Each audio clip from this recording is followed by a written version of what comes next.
Selin hanya tersenyum. Sean, yang awalnya hanya ingin menjadikan proyek ini sebagai permainan, mulai merasa nyaman bekerja dengan Selin. Di sisi lain, Selin merasa bahwa Sean bukan hanya anak nakal tanpa arah, tetapi seseorang yang sebenarnya memiliki potensi besar. Suatu sore, ketika mereka selesai bekerja, Sean mengajak Selin untuk berjalan-jalan. Kamu nggak perlu buru-buru pulang, kan?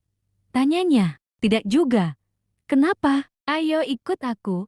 Ada tempat yang ingin aku tunjukkan. Selin ragu sejenak, tetapi akhirnya setuju. Sean membawanya ke taman kecil di pinggir kota. Tempat itu sepi, dengan pohon-pohon rindang dan bangku kayu yang terlihat tua. Ini tempat favoritku, kata Sean sambil duduk di salah satu bangku. Aku datang ke sini kalau aku butuh berpikir. Selin duduk di sebelahnya, merasa heran. Kenapa kamu menunjukkan tempat ini padaku? Sean mengangkat bahu. Aku enggak tahu.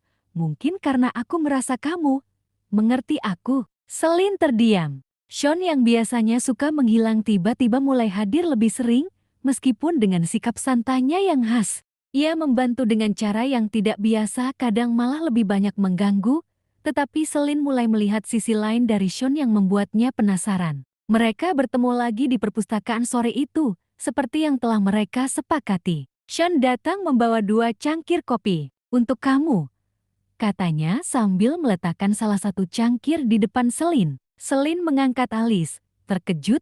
Kamu membawakanku kopi? Ya, anggap saja ini tanda kerjasama yang baik, jawab Sean sambil duduk. Tapi jangan salah sangka, aku cuma nggak mau kamu ketiduran di tengah menjelaskan sesuatu. Selin terkekeh kecil.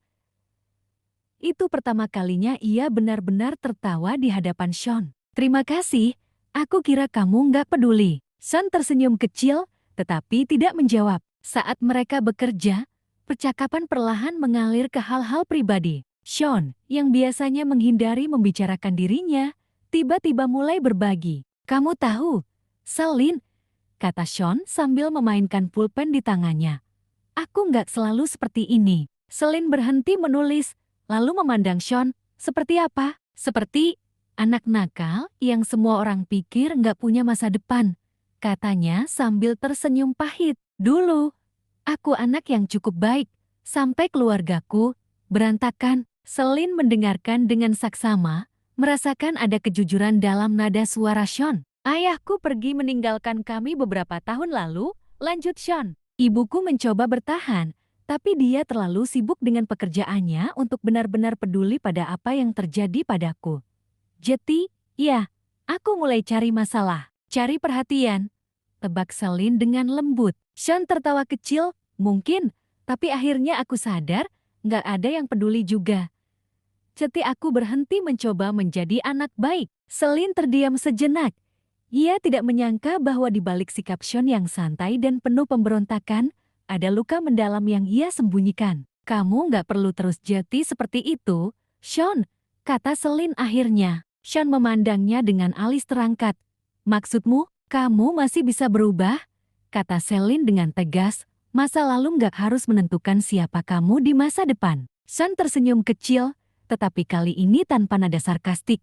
Kamu ini idealis banget, ya. Semua berjalan lancar selama beberapa hari. Proyek mereka hampir selesai, dan Sean mulai menunjukkan sisi dirinya yang lebih bertanggung jawab, meskipun tetap dengan caranya sendiri. Namun, dinamika di antara mereka mulai berubah. Tidak lagi hanya tentang tugas, tetapi sesuatu yang lebih dalam mulai berkembang dan itu membuat segalanya menjadi lebih rumit. Selin mulai merasa canggung. Ia tidak pernah mengira bahwa Sean, yang awalnya hanya dianggap sebagai mitra tugas yang sulit, perlahan-lahan menjadi seseorang yang terus ada di pikirannya. Di sisi lain, Sean merasakan hal yang sama, meski ia tidak mau mengakuinya. Suatu sore di perpustakaan, mereka kembali bertemu untuk menyelesaikan revisi terakhir proyek mereka. Namun, suasana di antara mereka terasa berbeda. Sean, kamu nggak bisa asal memasukkan data seperti ini, kata Selin dengan nada frustrasi sambil menunjuk catatan Sean.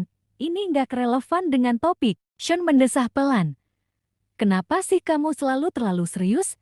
Ini cuma tugas sekolah. Cuma tugas sekolah. Ini menentukan nilai akhir kita. Selin mulai kehilangan kesabarannya. Dan itu hal yang penting buat kamu, ya. Shin menjawab dengan nada dingin, kamu selalu ingin segalanya sempurna, tapi hidup nggak selalu seperti itu, Selin. Kata-kata itu membuat Selin terdiam. Ia tahu Shan tidak bermaksud jahat, tetapi nadanya terdengar seperti menyindir. Setidaknya aku mencoba.